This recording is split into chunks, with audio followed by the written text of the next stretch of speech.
Hola chicas, bienvenidas a cada una, donde estén, Bariloche, San Martín o donde estén.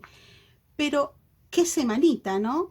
Lluvia, nieve, pero damos gracias a Dios por poder encontrarnos otra vez juntas, sí, juntas otra vez, otro viernes, y preparemos nuestros corazones para meditar en su palabra. Que cada una prepare su corazón para que Dios nos esté examinando y poder obedecerle, ¿sí? Y para eso vamos a pedirle a Dios que nos guíe en este tiempo.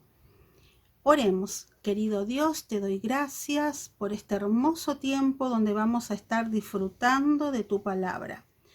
Ayúdanos a entenderla y a obedecerla. En el nombre de Cristo Jesús. Amén. Ahora Claudia está con ustedes.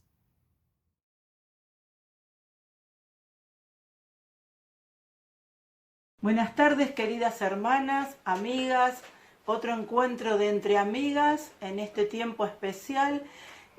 Y vamos a encontrarnos en esta oportunidad con una mujer de la palabra de Dios que nos va a enseñar y nos va a abrir algunas puertas que a mí me asombró, donde el Señor me llevó al conocerla. Así que vamos a estar leyendo en Mateo 15, del 21 al 28. Dice la palabra de Dios: saliendo Jesús de allí, se fue a la región de Tiro y de Sidón.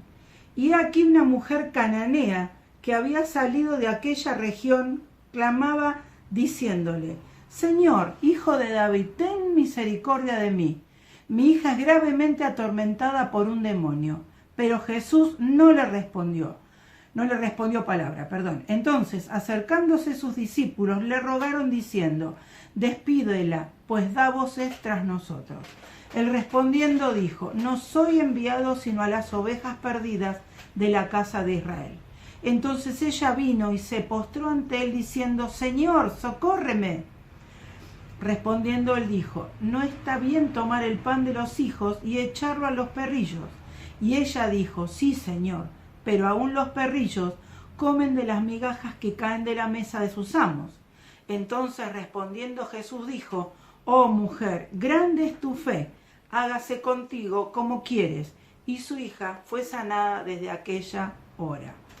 Es llamativo, esta mujer no era del pueblo judío, era mujer de un pueblo conquistado, y ella estaba sufriendo, y yo la noto una mujer desesperada, una madre desesperada con una hija endemoniada, y ella escuchó que había un Jesús que estaba haciendo grandes milagros, y en su desesperación lo buscó.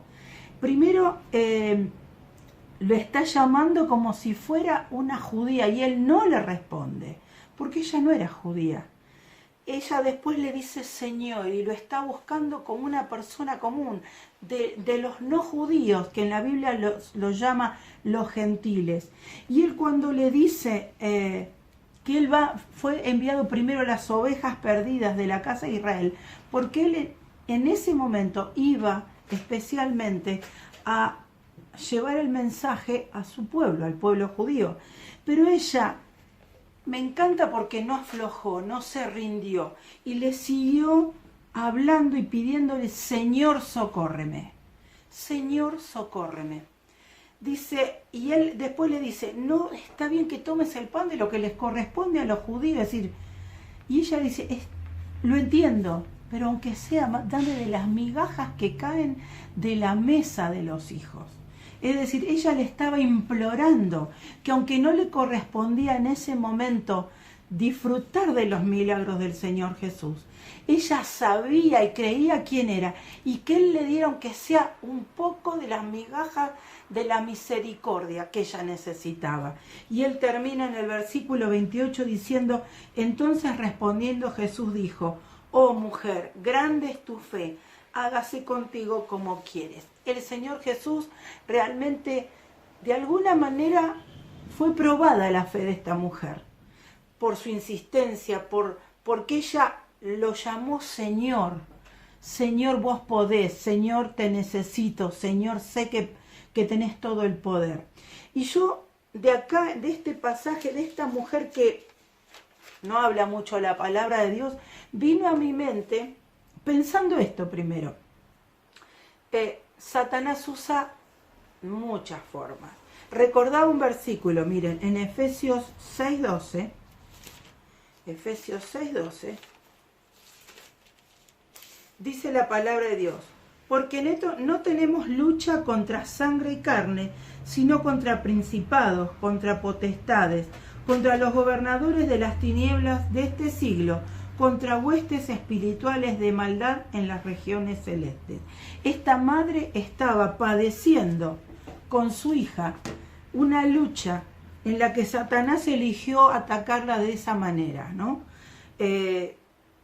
Entrando dentro de la hija. Pero Satanás usa diferentes formas.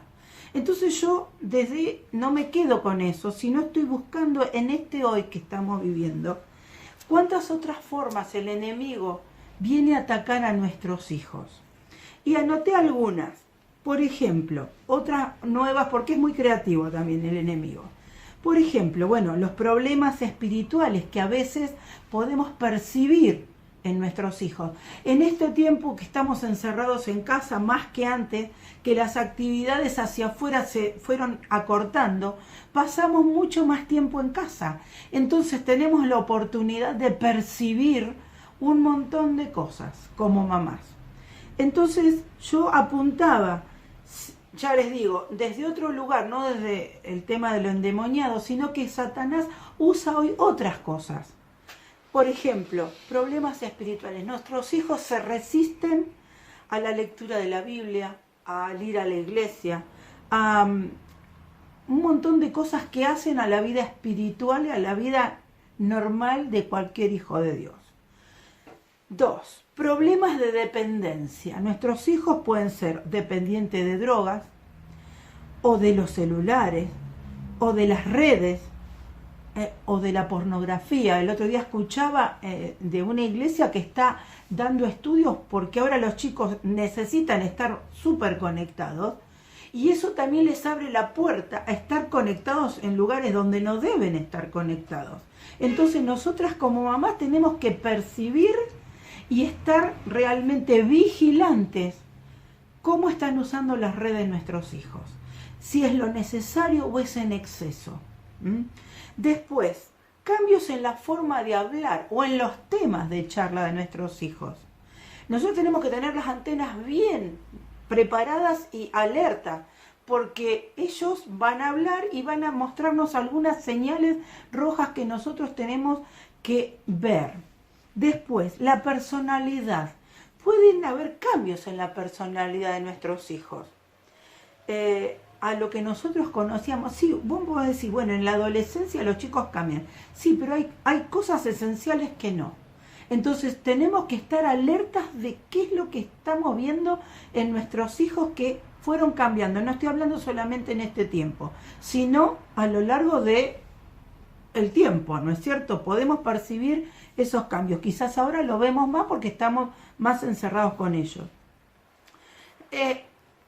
Notar los fríos con la familia, duros con la familia.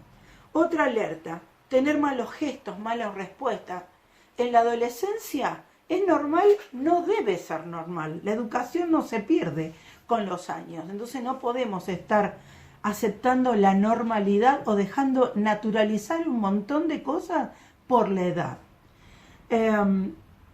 Que la persona se encierre en sí misma demasiado, o que vaya a la pieza y cierre su puerta y pretenda un espacio totalmente aparte. Después, escondiendo cosas, y vos percibís que no se maneja con los valores que le enseñaste en lo moral o en lo espiritual de tu familia. Entonces yo pensaba en estas alertas rojas que tenemos que hoy estar mirando como madres en el siglo XXI, ¿sí? Y entonces nos tenemos que estar viendo cómo puedo, porque la alerta roja yo me hago la idea de una señal de peligro. Y vos decís, pero estas pautas que vos diste no parecen tan graves. No, son síntomas. La fiebre es un síntoma, no es la enfermedad en sí. Pero estos que yo estaba enumerando aquí son síntomas que parecen no tan grandes, pero que son síntomas de algo más profundo. Y yo acá estuve pensando en 10 pautas, 10 cosas para ir apagando o ir realmente solucionando en la medida que podamos esas luces rojas de alerta. Y como todo, fíjense que esta mujer, la que conocimos al principio de esta charla, ella fue a Jesús, ella lo buscó en forma personal, porque sabía y escuchó quién era.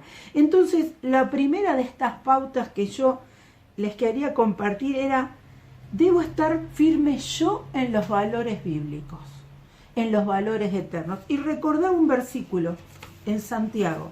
Vamos a Santiago 1, 22 al 25, que dice lo siguiente. Dice: pero sed hacedores de la palabra, y no tan solamente oidores, engañándoos a vosotros mismos. Porque si alguno es oidor de la palabra, pero no hacedor de ella, este es semejante al hombre que considera en un espejo su rostro natural, porque él se considera a sí mismo y se va, y luego olvida cómo era. Mas el que mira atentamente en la perfecta ley, la de la libertad, y persevera en ella, no siendo oidor olvidadizo, sino hacedor de la obra, este será bienaventurado en lo que hace. Entonces, yo mirarme en la palabra, yo estar buscando mi firmeza como mamá, mi firmeza en la palabra de Dios. No, y mirando a la palabra de Dios como ese espejo que me va a devolver la realidad de quién soy para Dios. No lo que yo creo que soy, lo que Él me dice que soy para Él. Mirar, cuando voy, antes de hacer esto, yo me fui, me arreglé, me peiné para no estar mal delante de ustedes. Bueno, yo tengo que preocuparme de estar bien adelante de mi Señor. No como cuando uno pasa enseguida al lado del espejo y hace así nomás y se arregla. No, no, no. Tengo que estar mirando atentamente en la perfecta ley, que es la ley de Cristo, que es la palabra de Dios, no siendo oidora olvidadiza, que entra la palabra por acá y sale volando por el otro lado. No me quedó nada. Entonces, primero y principal, para ver y empezar a solucionar los problemas de mis hijos, tengo que mirarme yo a ver cómo estoy yo, cuál es mi firmeza, si yo estoy realmente andando en la palabra de Dios como Dios dice, si me estoy mirando en el espejo de su palabra. Punto 2. Seguimos con la misma idea, estar en continua evaluación de mi vida espiritual. ¿Cómo estoy viviendo a Cristo todos los días? Y encontré otro versículo acá en Salmos 26. La palabra es hermosa y realmente nos ayuda. Dice la palabra de Dios en el Salmo 26:2: escudriñame, oh Jehová, y pruébame. Examina mis íntimos pensamientos y mi corazón.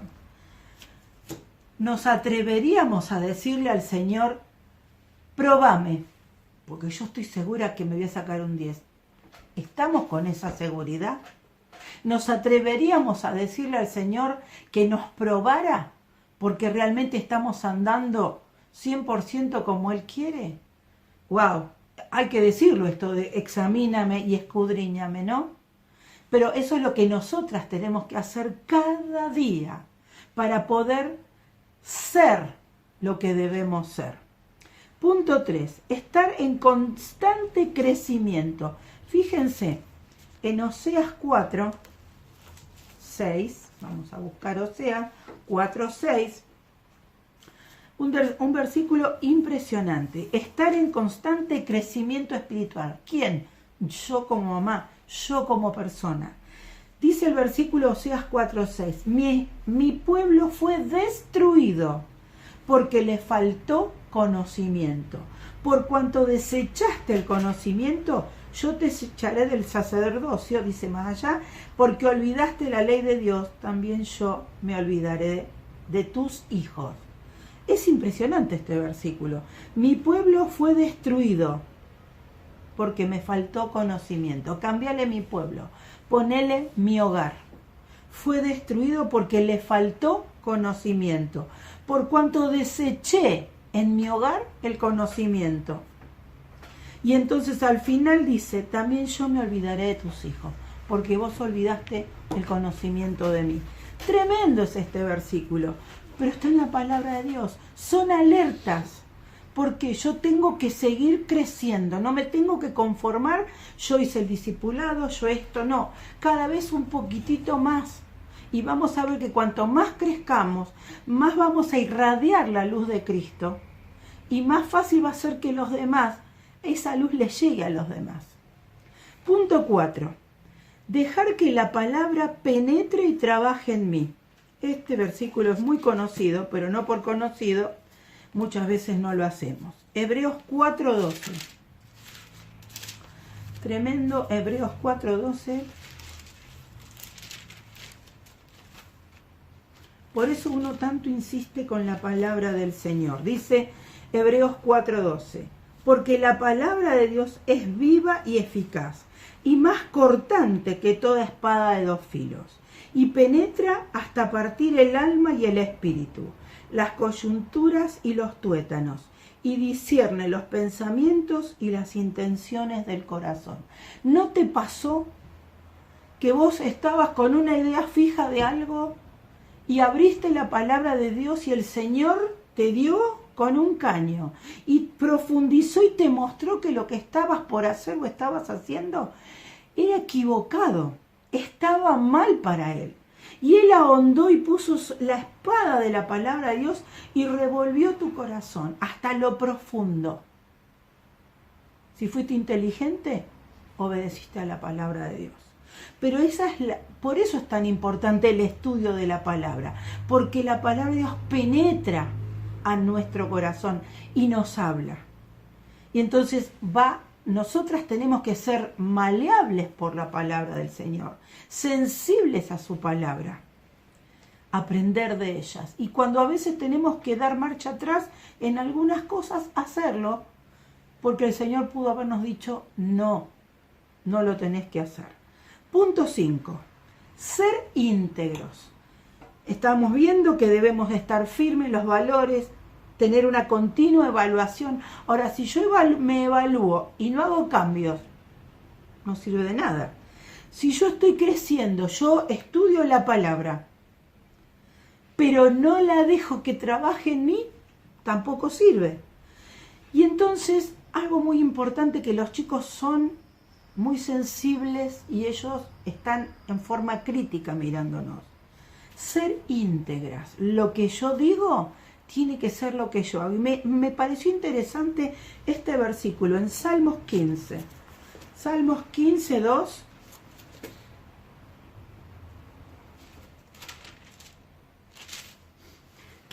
Dice algo, y en un orden especial. Dice, el que anda en integridad y hace justicia y habla verdad en su corazón. Y me llamó la atención que primero no estaba que hablaba en su corazón y después andaba. No, el que anda en integridad y hace justicia. Primero la acción y después el habla.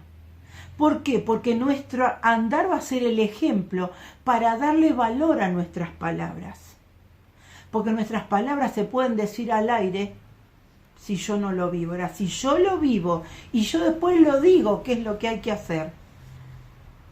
Ya lo vieron, que yo lo estoy viviendo. Entonces, eso te va a dar autoridad, me va a dar autoridad en lo que esté tratando de enseñarle a mis hijos. El punto 6, poner en orden las cosas. ¿A qué me estoy refiriendo con esto? Veamos en Efesios 4:15. Hermoso este versículo. Efesios 4:15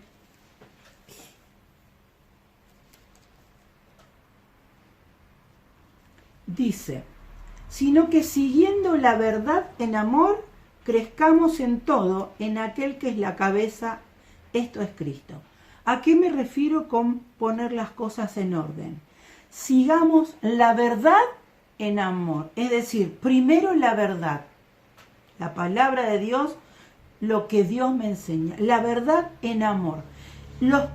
mandamientos, los conceptos, los órdenes, todo lo que Dios nos enseña va primero con amor. No que el amor me va a hacer trabajar la verdad como a mí me parece. Acá dice otra cosa. La verdad primero, rotunda, en amor. Ponemos las cosas en orden, porque a veces queremos ser tan amorosas que no decimos toda la verdad que dice la palabra de Dios. La suavizamos, la edulcoramos. Sin embargo, acá el Señor muchas veces tuvo que ser duro. Entonces, si amamos, primero tenemos que hablar la verdad, la palabra, por algo el Señor nos la dejó. La palabra en amor, dicha en amor, pero la verdad. Después, el punto 7, que va entrelazado un poco con esta anterior. No negocies la verdad. Proverbios 23, y me hizo pensar en esto. Dice la palabra de Dios, Proverbios 23, que es lo que vamos a aprender de memoria para la próxima semana. Dice, compra la verdad y no la vendas. La sabiduría, la enseñanza y la inteligencia. Cómprala, adquirila, trabajala para tenerla, para que sea parte tuya, que sea realmente tuya, tu propiedad. ¿Qué dice? La verdad, la sabiduría, la enseñanza y la inteligencia. Y no la vendas. A mí me mueve la cabeza esto de no venderla a nadie, ni por nada ni por nadie. Muchas veces, y ojo, arrancamos con la idea de las luces rojas, del peligro que vemos a veces en cosas de nuestros hijos. No negocies la verdad, es decir, la verdad no la voy a vender, aunque sea mi hijo. Primero va a estar la verdad en amor, la verdad en primer lugar. No la voy a negociar ni la voy a edulcorar porque se la tengo que exponer a mi hijo. No, la voy a decir como es. Le voy a poner el nombre que tiene a su error, a su pecado, a lo que sea. ¿Por qué? Porque no la tengo que negociar, sea quien sea. Y estaba pensando en esto y me acordé de un ejemplo, de un papá que se equivocó mal, diríamos hoy. Vamos a ver en 1 Samuel 2, del 11 al 17. Un papá que se equivocó muy mal. Dice la palabra del Señor. Dice, los hijos de Elí eran hombres impíos y no tenían conocimiento. Ese es el 12. Vamos a ir saltando si no se hace muy largo. Los hijos de Elí. Elí era el sacerdote de Dios. Tenía hijos, dice, no tenían conocimiento de Jehová. Punto 1. Y que sería el punto 8 de todos estos puntos que estábamos hablando. Qué importante. Primero estuvimos hablando 7 puntos para nosotras, para que aprendamos o que por lo menos estemos trabajándonos para poder cambiar esas luces rojas de peligro. Ahora vamos a ver qué hacemos con nuestros hijos después de partir de nosotras, cómo tenemos que actuar. Probar el corazón de nuestros hijos. Acá dice este versículo que los hijos de Elí no tenían el conocimiento de Dios. Es decir, no eran hijos de Jehová, no eran hijos de Dios. Yendo para nosotras. ¿Sabemos exactamente si nuestros hijos son convertidos o son convencidos? ¿Viven una fe genuina propia? ¿Le recibieron a Cristo de verdad? ¿O viven mi fe? No es que nosotros no les tenemos que abrir el camino, pero tenemos que ser críticas en esto. No criticonas, críticas, ver la verdad, ser objetivas. Si yo estoy viendo algunas de las cosas que vimos como luces rojas y veo que en mis hijos hay un montón de cosas que no tienen nada que ver con un hijo de Dios, lo primero que me tengo que preguntar si mi hijo o mi hija es un hijo de Dios, por amor a él, por amor a ella.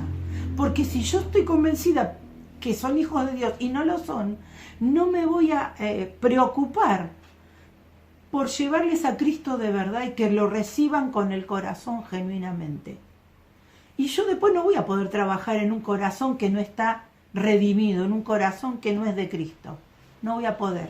Entonces, el punto 8 importantísimo es yo, mamá, ver con una mirada como Dios ve si son realmente hijos de Dios o son convencidos. Acá evidentemente Elí no se preocupó por eso. Sus hijos eran que no tenían conocimiento de Dios. 9. Evaluar las acciones de nuestros hijos.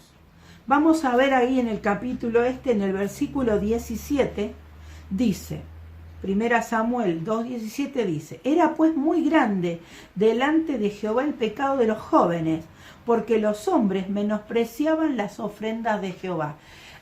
Obviamente había determinadas formas de manejarse con las ofrendas y ellos no le daban importancia, hacían lo que querían, obligaban. Después no lo quiero leer para no ser tan grande, pero léanlo, pero básicamente ellos no le daban bolilla a las instrucciones de Dios en cuanto a las ofrendas del pueblo a Jehová, y como el padre era sacerdote, ellos tenían el privilegio de estar con las ofrendas de Jehová, alimentarse, pero ellos no le daban bolilla a cómo Dios lo había instituido. Por eso decía, menospreciaban las ofrendas de Jehová. Pero no queda ahí. Miren en el 22. Pero Elí era muy viejo y oía de todo lo que sus hijos hacían con todo Israel, lo de las ofrendas, y cómo dormían con las mujeres que velaban a la puerta del tabernáculo de reunión. Eran tremendos estos chicos, eran chicos grandes, no eran nenes, ¿sí? Entonces no solo menospreciaban la forma de adoración a Jehová, las formas de las ofrendas, sino que tenían una vida moralmente pecaminosa, nada que ver con Dios. Entonces a mí me llamó la atención en este versículo 22 que Elí decía, y oía, él no veía, él oía lo que decía el pueblo de lo que hacían estos jóvenes.